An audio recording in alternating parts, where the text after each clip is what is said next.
Welcome back to The Price of Business. I'm your host, Kevin Price, talking to you about you and your business on this Monday morning. I've got, again, Steve Beaman. He's with the Society for the Advancement of Financial Education, a group I'm involved in. We're trying to create mayhem wherever we go, but it's a good mayhem, the kind that could restore some long-needed liberty here in this great country of ours. And, boy, do we need more liberty. Steve, talking about the news, are you hearing anything else as far as Bernanke and who's going to be replacing him? Well, there are about 10 different candidates. You've got Tim Geithner, of course, U.S. Treasury Secretary, Alan Blinder, Larry Summers, Janet Yellen, current Vice Chair of the Board of Governors. You know, so you've got a lot of folks, but I will tell you they all share one thing. They're all doves on the dollar. If you compare that to, for example, to Paul Volcker back in the late 70s, who was a hawk on the dollar, all of these people will continue the soft money policies of Bernanke. And I think that's the thing we need to look at as we plan our future, our retirement, and everything else. Yeah, that money is going to continue to be devalued by those who are in charge. That's exactly right. They're going to try to keep the stimulus going. Now, to their credit, and I think this is a double-edged sword, we can't bash on them completely. If they run interest rates up to a natural level right now, you'd have an absolute stagnation in the economy. And they're doing their best in the face of a government who tends to just every month borrow more than they make and spend more than they make. They're really doing their best to keep the economy growing in the face of that. So as much as I wish they wouldn't do it, there is at least a bit of an understanding of why they're doing it. Yeah. Okay, so I noticed that Snowden now has an invitation for the folks in Venezuela to go, but he asks if he can get there. Yeah, if he can get there, exactly. I read this funny article, I think it was in the Washington Post, of the various ways he could get there, including, like a boat, like a boat from China type boat, that might take several months, but he could get there eventually. It was hilarious. I mean, a lot of his scenarios are going to be in weeks and months, not even not even an 8-day. I've flown from Moscow airport several times over the years, and it's a long flight, but his options are really dim.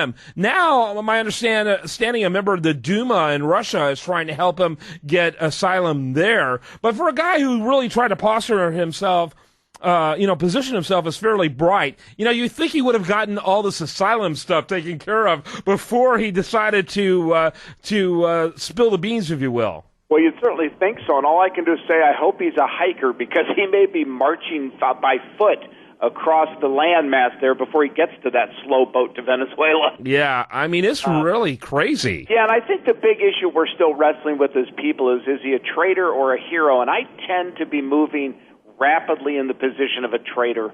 If he'd have been a whistleblower who was out for the benefit of the American people, I think he'd have stayed here and faced the music.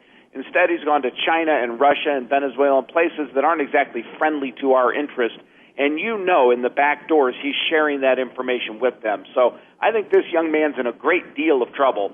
Yeah, I do too. He's going to get bailed out easily. Yeah, my producer Sigmund says all the time that guy's dead. It's just a question of when. And so That's accurate. I think Sigmund shows a great deal of premonition there. Yeah, I think so. So Janet Napolitano apparently is leaving a Homeland Security job to head up the University of California system. Not that it wasn't a mess before she got there, but what's your thoughts about that? Who ends up replacing her? Are there things that are going on that she's leaving before it hits the fan? That's what I always wonder, especially in this administration, when someone announces they're leaving, something's going to follow them that will really hit the fan, if you know what I mean.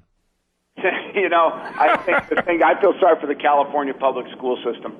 Janet has, I now grant you, the Homeland Security is a tough job because nobody likes it, nobody wants it to exist. It's one of those that needs to exist.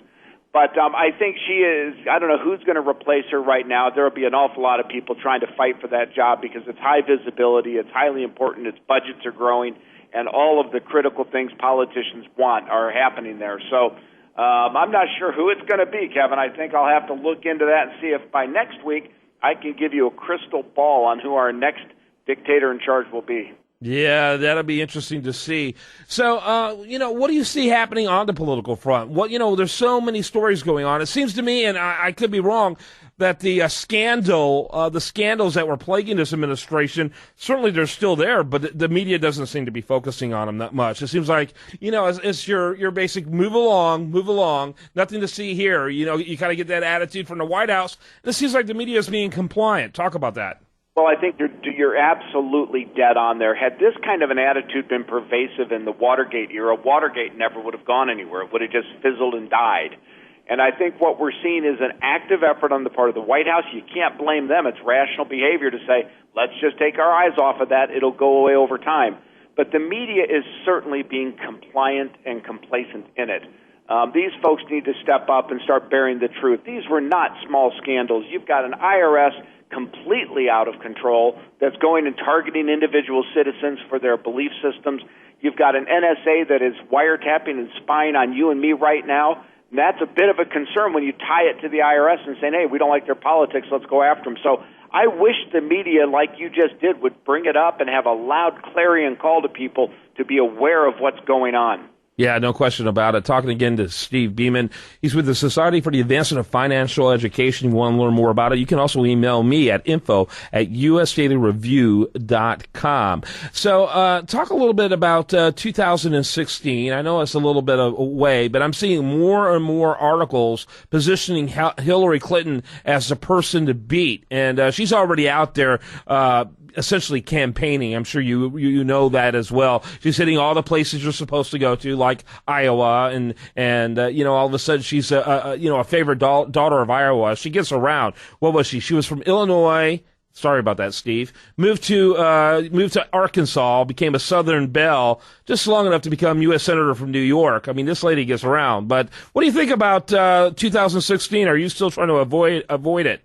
Well, I think as you look to 16, you've clearly got Hillary making strides in the Democratic Party. I mean, the Clintons still have the power base in that party, and I think it's highly probable that you'll see Hillary coming up on the top of that democratically. On the Republican side, your governor, Rick Perry's making some statements lately. You can see him kind of shaking the feathers a little bit, saying, hey, is there something out there for me?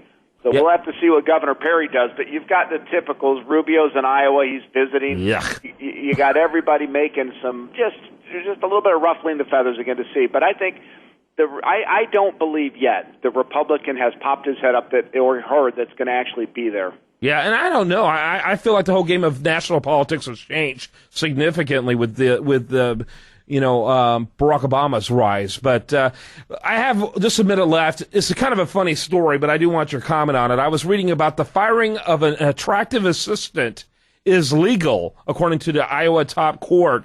The Iowa Supreme Court is standing by its earlier ruling that a dentist acted legally when he fired an assistant because he found her too attractive and worried he would try to start an affair with her.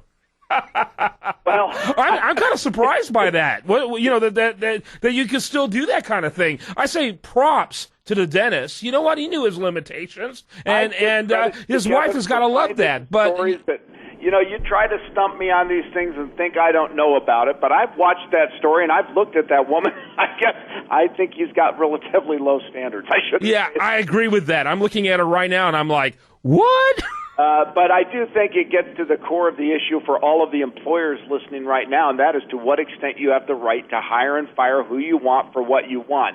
And in the small micro businesses, doctor's office and dentist offices and legal offices around the country, this is a real statement that you have a lot more authority than you thought.